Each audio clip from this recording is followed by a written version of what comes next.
સુરતમાં જીએસટી મુક્ત ખેતી વ્યવસ્થા કરવાની દક્ષિણ ગુજરાતના ખેડૂતોની માંગ. આગામી બજેટમાં ખેત ઓજારો પર જીએસટી હટાવવા માટેની માંગ. ખેતી પશુપાલન સંસાધનો માટે બજેટમાં મોટી રકમ ફાળવવી જોઈએ તેની રજૂઆત જયેશ પટેલ ખેડૂત આગેવાને કરી હતી.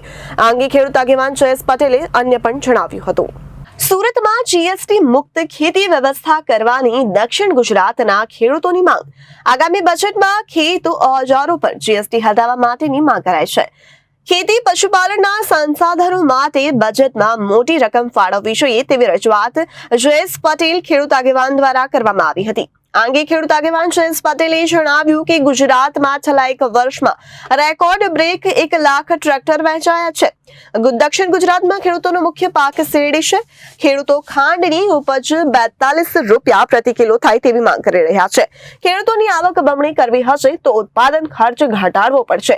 ખેડૂતોની પાક લોનની મહત્તમ મર્યાદા 5 લાખ રૂપિયા કરવી જોઈએ તેમજ જીએસટી મુક્ત ખેતી વ્યવસ્થા ખેડૂતો ઈચ્છી રહ્યા છે.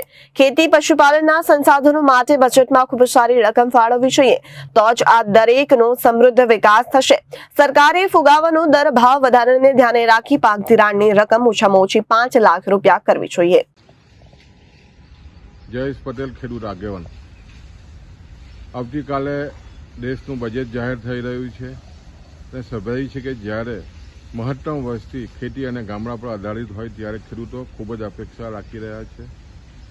દેશના ખેડૂતોને અપાતું ધિરાણ 2006-07માં જે કિસાન ક્રેડિટ કાર્ડ છે કેન્દ્ર સરકાર લગભગ એમાં 3% જેટલી વ્યાજની રાહત સાથે 3 લાખની મર્યાદામાં શરૂઆત થઈ હતી. આજે લગભગ એને 18 વર્ષ થઈ ગયા છે અને એ સમયગાળામાં લગભગ ખેર માટે ખાતર, ડીઝલ, મજૂરી ખૂબ જ મોંઘા થયા છે.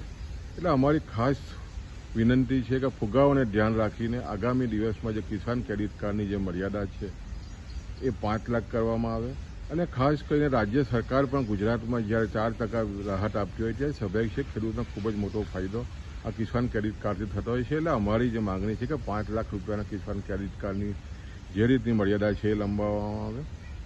સાથે સાથે તમે જોઈ જે રીતે ખાસ કરીને દક્ષિણ ગુજરાત એ મુખ્ય શેરડીનો પાક છે અને જે રીતે શેરડી ઉત્પાદકોના જે રીતે એમએસપીના ભાવો વધી રહ્યા છે એના અનુસંધાનમાં કેન્દ્ર સરકારની જે ખાંડની લઘુત્તમ જે એમએસપીની જે કિંમત છે લગભગ છેલ્લા 2019 પછી વધી નથી. એ ખેડૂતો અપેક્ષા રાખી રહ્યા છે કે ખાંડની જે એમએસપીની લઘુત્તમ કિંમત પ્રતિ કિલો 42 રૂપિયા થાય અને એને કારણે સ્વાભાવિક છે ખેડૂતોનો ખૂબ જ મોટો ફાયદો થઈ શકે એમ છે. સાથે સાથે પશુપાલનનો પણ ખૂબ જ મોટો વ્યવસાય છે ત્યારે પશુપાલન અને ખેતી માટે પણ ખૂબ જ મોટી અપેક્ષાઓ ખેડૂતો રાખી રહ્યા છે. અને ખાસ કરીને સૌથી વધારે જે મુદ્દો ખેડૂતોને પડસી રહ્યો છે જીએસટીનો એ ટ્રેક્ટર અને ખેતી સાધનો ઉપર છે અને ખાસ કરીને જંતુનાશક દવા ઉપર જે જીએસટી વધારે વધારે જે લડાયો છે એ સંપૂર્ણ નાબૂદ થાય અને ખાસ કરીને જીએસટી મુક્ત ખેતી વ્યવસ્થા થાય એ દિશાના ખેડૂતો ઈચ્છી રહ્યા છે. અને ખાસ કરીને દેશના વડાપ્રધાન મોદી સાહેબે જે રીતે ખેડૂતોની આવક બમણી કરવા માટેના જે રીતે યોજનાઓને ખાસ કરીને કિસાન સન્માન નિધિ ખૂબ જ ખેડૂતોને લાભકારક બની રહી છે. એમાં પણ ખેડૂતો જે 6,000 રૂપિયાનો જે હપ્તો આપવામાં આવી રહ્યો છે વર્ષમાં એને પણ વધારવાની ખેડૂતો ઈચ્છા રાખી રહ્યા છે.